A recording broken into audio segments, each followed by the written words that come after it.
Welcome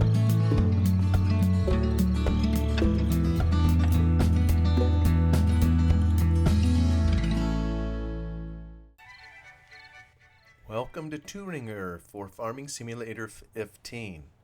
We now continue reading Zane Gray's Desert of Wheat from chapter 24. I'm worse tonight, but I'm always bad at night. Only tonight I feel strange. There's a weight on my chest besides the pain. That moan of wind makes me feel so lonely. There's no one here, and I'm so cold. I've thought a lot about you girls and Mother and Dad. Tell Dad I made good. Jim. Chapter 25. Jim's last letter was not taken seriously by the other members of the Anderson family. The father shook his head dubiously. That ain't like Jim, but made no other comment. Mrs. Anderson sighed. The young sisters were not given to worry. Lenore, however, was haunted by an unwritten meaning in her brother's letter. Weeks before, she had written to Dorn and told him to hunt up Jim. No reply had yet come from Dorn. Every day augmented her uneasiness until it was dreadful to look for letters that did not come. All this fortified her, however, to expect calamity. Like a bolt out of the clear sky, it came in the shape of a telegram from Kemp, saying that Jim was dying. The shock prostrated the mother. Jim had been her favorite. Mr. Anderson left at once for the east. Lenore had the care of her mother and the management of many waters on her hands, which duties kept her mercifully occupied. Mrs. Anderson, however, after a day, rallied surprisingly. Lenore sensed in her mother the strength of the spirit that sacrificed to a noble and universal cause. It seemed to be Mrs. Anderson's conviction that Jim had been shot or injured by accident in gun training or at least by a horse. Lenore did not share her mother's idea and was reluctant to dispel it. On the evening of the 5th day after Mr. Anderson's departure, a message came saying that he had arrived too late to see Jim alive. Mrs. Anderson bore the news bravely, though she weakened perceptibly. The family waited then for further news. None came. Day after day passed. Then one evening, while Lenore strolled in the gloaming, Kathleen came running to burst out with the announcement of their father's arrival. He had telephoned from Vale for a car to meet him.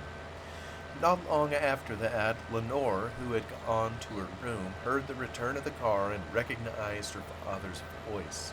She ran down in time to see him being embraced by the girls and her mother leaning with bowed head on his shoulder. Yes, I fetched Jim back, he said steadily, but very low. It's all arranged, and we'll bury him tomorrow. Oh, Dad, cried Lenore. Hello, my girl, he replied and kissed her. I'm sorry to tell you I couldn't locate Kurt Dorn. That New York and that training camp. He held up his hands in utter futility of expression. Lenore's quick eyes noted his face had grown thin and haggard, and she made sure with a pang that his hair was whiter. I'm sure glad to be home, he said, with a heavy expulsion of breath. I want to clean up and have a bite to eat. Lenore was so disappointed at failing to hear from Dorn that she did not think how singular it was her father did not tell more about Jim. Later he seemed more like himself and told them simply that Jim had contracted pneumonia and died without any message for his folk at home. This prostrated Mrs. Anderson again. Later Lenore sought her father in his room. He could not conceal from her that he had something heartrending on his mind. Then there was more than tragedy in his expression. Lenore felt a leap of fear at what seemed her father's hidden anger. She appealed to him, importuned him. Plainer it came to her that he wanted to relieve himself of a burden. Then, doubling her persuasion, she finally got him to talk. Lenore, It's not been so long ago that right here in this room, Jim begged me to let him enlist. He wasn't of age. But would I let him go to fight for the honor of our country, for the future safety of our home? We all felt the boy's eagerness, his fire, his patriotism. Wayward as he's been, we suddenly were proud of him, and we let him go. We gave him up. He was a part of our flesh and blood, sent by us Andersons to do our share. Anderson paused in his halting speech and swallowed hard. His white face twitched strangely, and his brow was clammy. Lenore saw that his piercing gaze looked far beyond her for the instant that he broke down. Jim was a born fighter, the father resumed. He wasn't vicious. He just had a leaning to help anybody. As a lad, he fought for his little parts, always on the right side, and he always fought fair. This opportunity to train for a soldier made a man of him. He'd have made his mark in the war. Strong and game and fierce, well, he's dead. He's dead. 4 months after enlistment, he's dead. And he never had a rifle in his hands.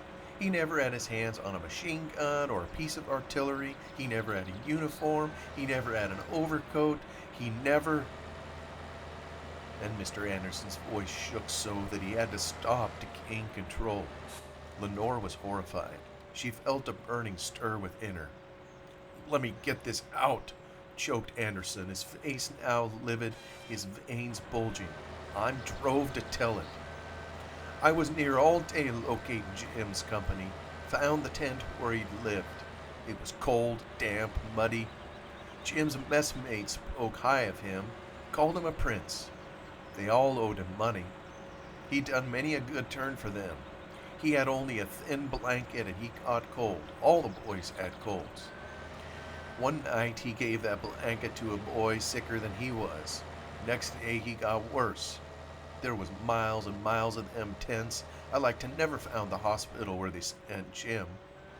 And then it was 6 o'clock in the morning, a raw, bleak day that'd freeze one of us to the marrow. I had trouble getting in. But a soldier went with me and Anderson's voice went to a whisper, and he looked pityingly at Lenore. That hospital was a barn. No doctors. Too early. The nurses weren't in sight. I met one later, and poor girl, she looked ready to drop herself. We found Jim in one of the little rooms. No heat. It was winter there. Only a bed. Jim lay on the floor dead. He'd fallen or pitched off the bed. He had only on his underclothes and that he had on when he left home. He was stiff, and he must have been dead a good while. Lenore held out her trembling hands. Dead. Jim dead like that, she faltered. Yes, he got pneumonia, replied Anderson hoarsely. The camp was full of it. But my God, were not the poor boys taken care of? Implored Lenore faintly. It's a terrible time. All was done that could be done. Then it was all for nothing? All. Our boy and many like him, the best blood of our country, Western blood, dead because... Anderson's voice failed him. Oh, Jim, oh, my brother, dead like a poor neglected dog. Jim, who enlisted to fight for... Lenore broke down then and hurried away to her room. With great difficulty, Mrs. Anderson was revived, and it became manifest that the prop upon which she had leaned had been slipped from under her. The spirit which had made her strong to endure the death of her boy failed when the sordid, bald truth of a miserable and horrible waste of life gave the lie to the splendid fighting chance Jim had dreamed of. When Anderson realized that she was fading daily, he exhausted himself in long expositions of the illness and injury and death common to armies in the making. More deaths came from these causes than from war. It was the elision of the weaker element, the survival of the fittest. and some, indeed very many, mothers must lose their sons that way. The government was sound at the core, he claimed, and his own rage was at the few incompetents and profiteers. These must be weeded out, a process that was going on. The gigantic task of a government to draft and prepare a great army and navy was something beyond the grasp of ordinary minds.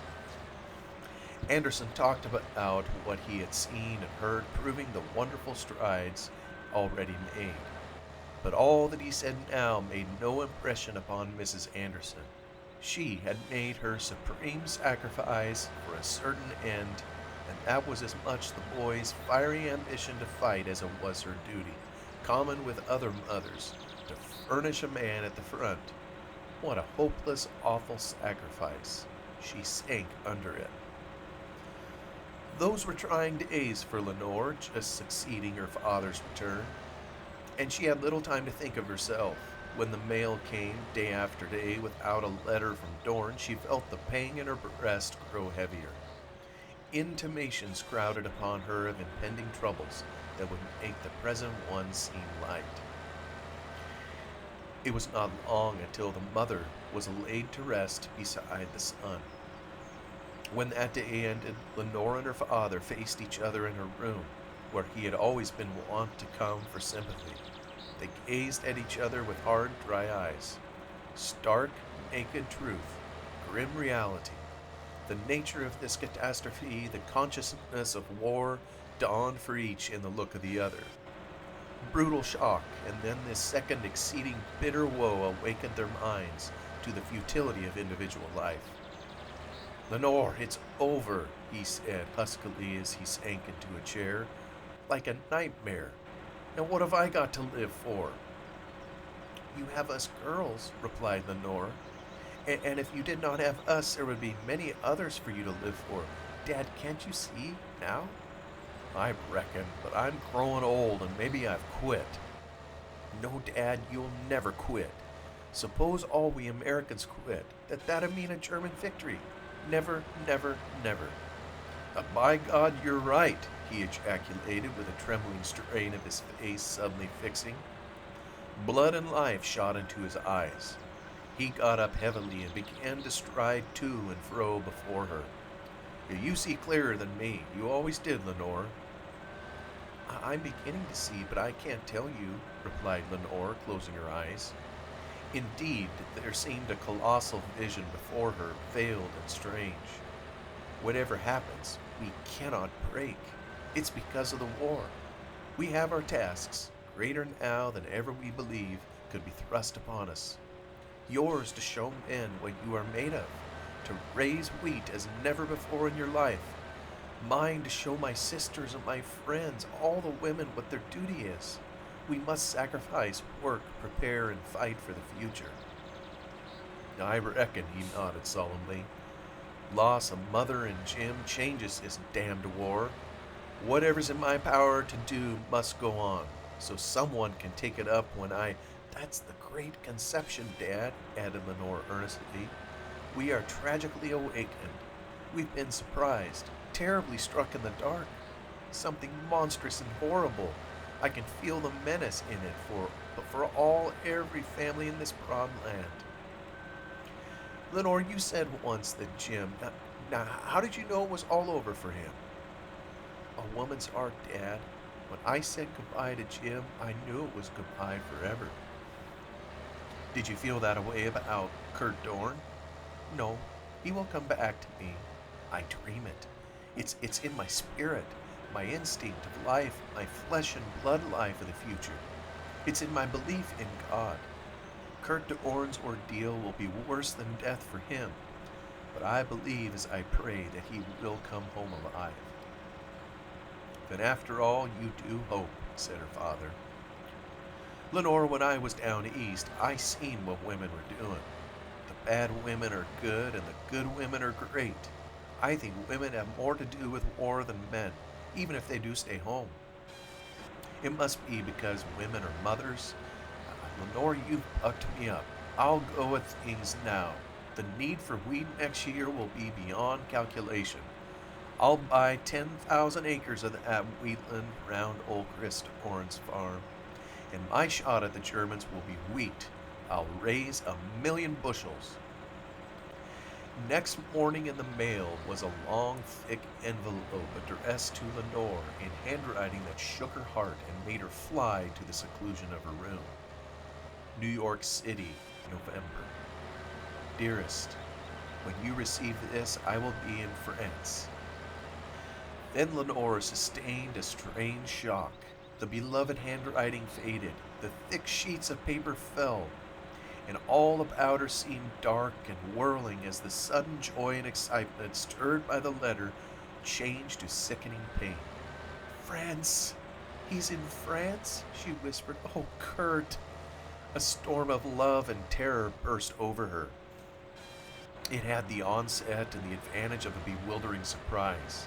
It laid low for the moment her fortifications of sacrifice, strength, and resolve. She had been forced into womanhood, and her fear, her agony were all the keener for the intelligence and spirit that had repudiated selfish love. Kurt Dorn was in France, in the land of the trenches. Strife possessed her and had a moment of raw, bitter triumph. She bit her lips and clenched her fists to restrain the impulse to rush madly around the room, to scream out her fear and hate. With forcing her thought, with hard return to old, well-learned arguments, there came back the nobler emotions. But when she took up the letter again with trembling hands, her heart fluttered high and sick, and she saw the words through blurred eyes. I'll give the letter to an ensign who has promised to mail it the moment he gets back to New York. Lenore, your letter telling me about Jim was held up in the mail, but thank goodness I got it in time. I'd already been transferred and expected orders any day to go on board the transport where I am writing now. I'd have written you, or at least telegraphed to you yesterday after seeing Jim, if I had not expected to see him again today. But this morning we were marched on board, and I cannot even get this letter off to you. Lenore, your brother is a very sick boy. I lost some hours finding him. They did not want to let me see him, but I implored, said that I was engaged to his sister, and finally I got in. The nurse was very sympathetic, but I didn't care for the doctors in charge. They seemed hard, hurried, brusque. But they have their troubles. The hospital was a long barracks, and it was full of cripples. The nurse took me into a small, bare room, too damp and cold for a sick man, and I said so. She just looked at me. Jim looks like you more than any other of the Andersons. I recognized that at the same moment I saw how very sick he was. They had told me outside that he had a bad case of pneumonia. He was awake, perfectly conscious, and he stared at me with eyes that set my heart going. Hello, Jim, I said, and offered my hand as I sat down on the bed. He was too weak to shake hands. Who are you? He asked. He couldn't speak very well.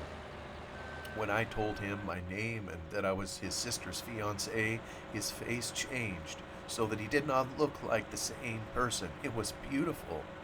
Oh, it showed how homesick he was.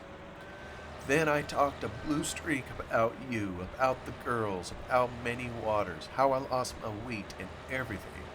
He was intensely interested, and when I got through, he whispered that he guessed Lenore had picked a winner. What do you think of that? He was curious about me and asked me questions till the nurse made him stop.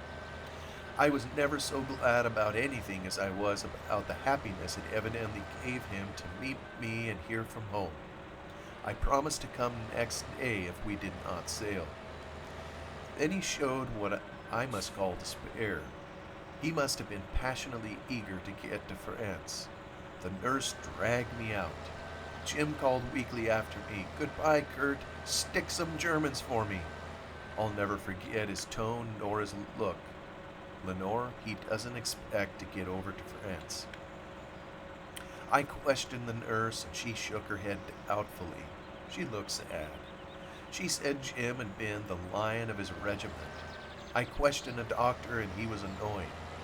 He put me off with a sharp statement that Jim was not in danger, but I think he is. I hope and pray he recovers. Thursday. We sailed yesterday. It was a wonderful experience. Leaving Hoboken, our transport and the dock looked as if they had a huge swarm of yellow bees hanging over everything. The bees were soldiers, the most profound emotion I ever had, except the one when you told me you loved me, came over me as the big boat swung free of the dock of the good old U.S. of home. I wanted to jump off and swim through the eddying green water to the piles and hide in them till the boat had gone. As we backed out, pulled up tugs, and got started down the river, my thrills increased until we passed the Statue of Liberty, and then I couldn't tell how I felt. One thing I could not see very well. I gazed beyond the colossal statue that France gave to the U.S., way across the water and the ships and the docks toward the west that I was leaving. Feeling like mine then only comes once to a man in his life. First, I seemed to see all the vast space, the farms, valleys, woods, deserts, rivers, and mountains between me and my golden wheat hills. Then I saw my home, and it was as if I had a magnificent photograph before my very eyes. A sudden rush of tears blinded me, such a storm of sweetness, regret, memory, then at last you, as you stood before me last, the very loveliest girl in all the world. My heart almost burst, and in a wild, sick pain of the moment I had a strange, comforting flash of thought that a man who could leave you must be impelled by something great in store for him. I feel that. I told you once. To laugh at death, that is what I shall do.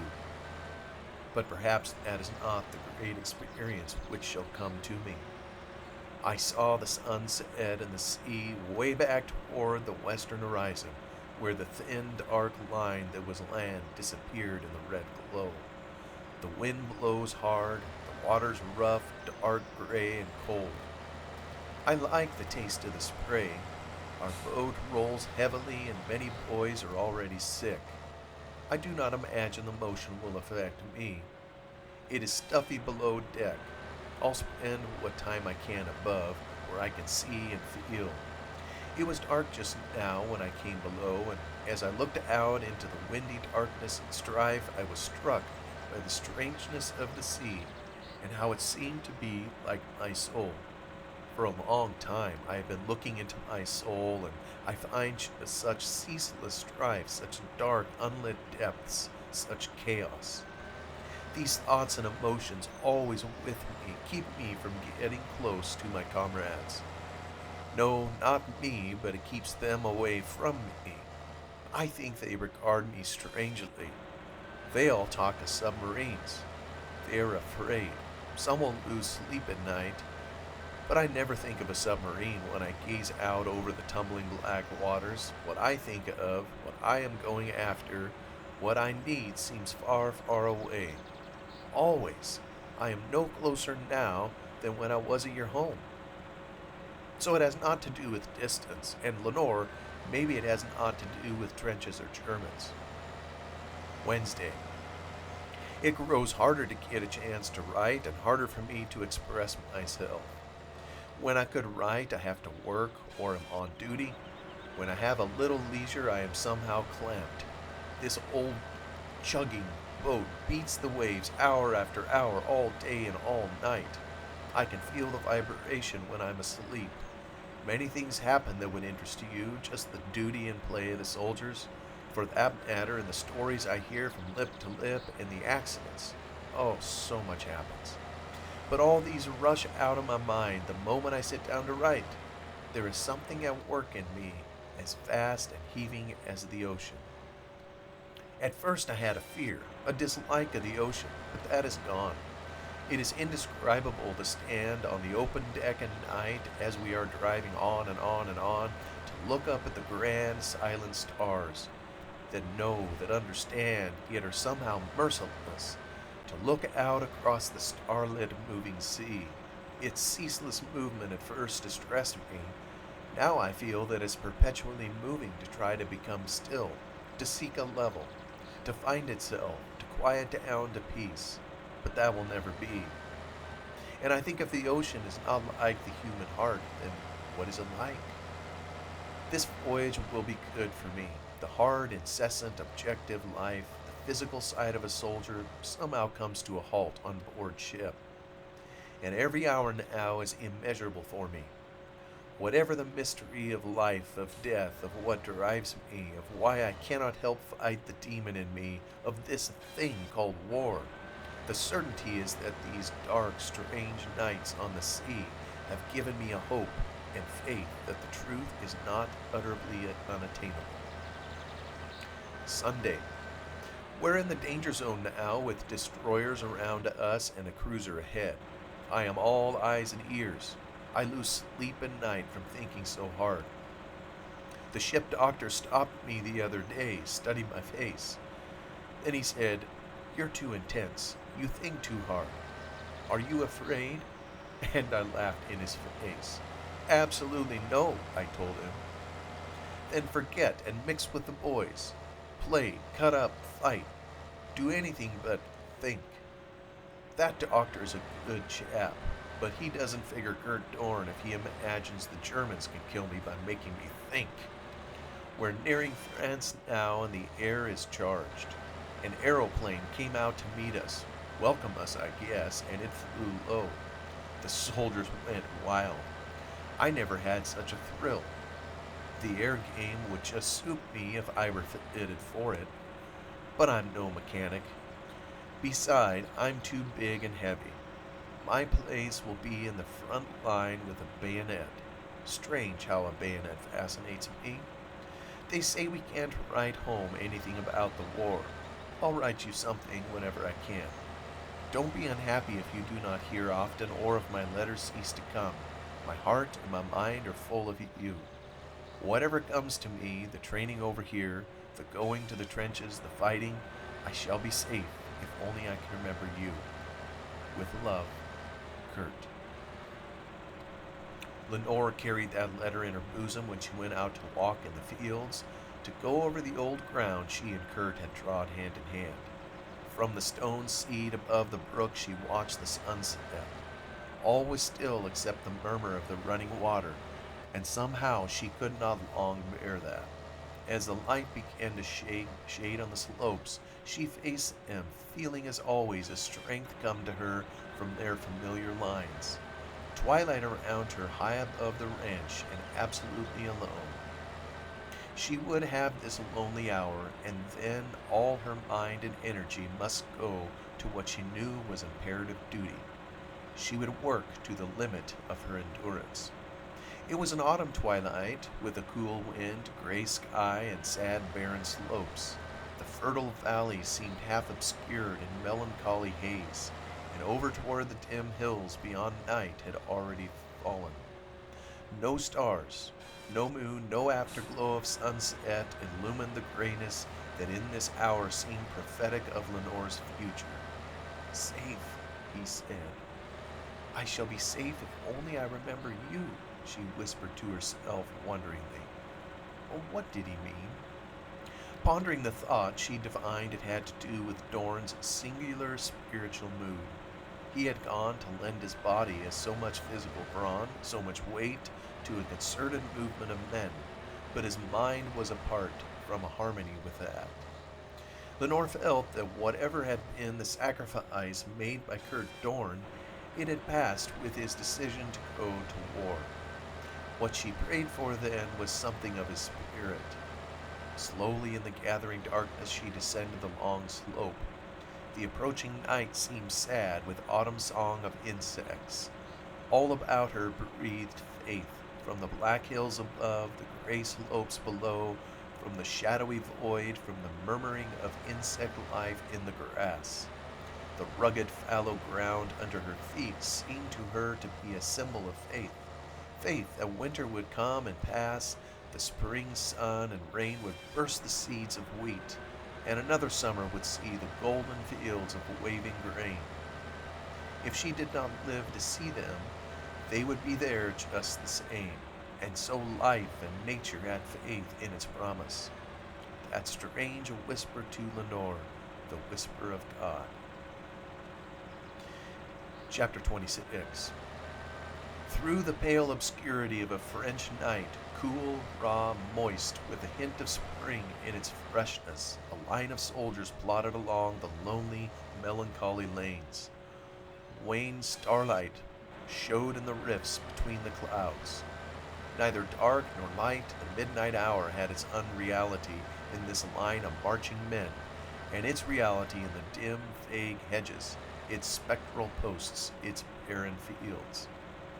Rain had ceased to fall, but a fine, cold, penetrating mist filled the air. The ground was muddy in places, slippery in others, and here and there it held pools of water ankle deep. The stride of the marching men appeared short and dragging, without swing or rhythm. It was weary, yet full of the latent power of youth, of unused vitality. Stern, clean-cut, youthful faces were set northward, unchanging in the shadowy pale gleams of the night. These faces lifted intensely whenever a strange, muffled, deep-toned roar rolled out of the murky north. The night looked stormy, but that rumble was not thunder. 50 miles northward, beyond that black and mysterious horizon, great guns were booming war. Sometimes, as the breeze failed, the night was silent, except for the slow, sloppy tramp of the marching soldiers. Then the low voices were hushed. When the wind freshened again, it brought at intervals those deep, significant detonations which, as the hours passed, seemed to grow heavier and more thunderous. At length a faint gray light appeared along the eastern sky and gradually grew stronger. The dawn of another day was close at hand. It broke as if reluctantly, cold and gray and sunless. The detachment of United States troops halted for camp outside of the French village of A. Kurt Dorn was at mess with his squad. The months in France had flown away on wings of training and absorbing and waiting. Dorn had changed incalculably, but all he realized of it was that he weighed 190 pounds and that he seemed to have lived 100 swift lives. All that he saw and felt became part of him. His comrades had been won to him as friends by virtue of his ever-ready helping hand, by his devotion to training, by his close-lipped acceptance of all the toils and knocks and pains common to the making of a soldier. The squad lived together as one large family of brothers. Dorn's comrades had at first tormented him with his German name. They had made fun of his abstraction and his letter writing. They had misunderstood his aloofness.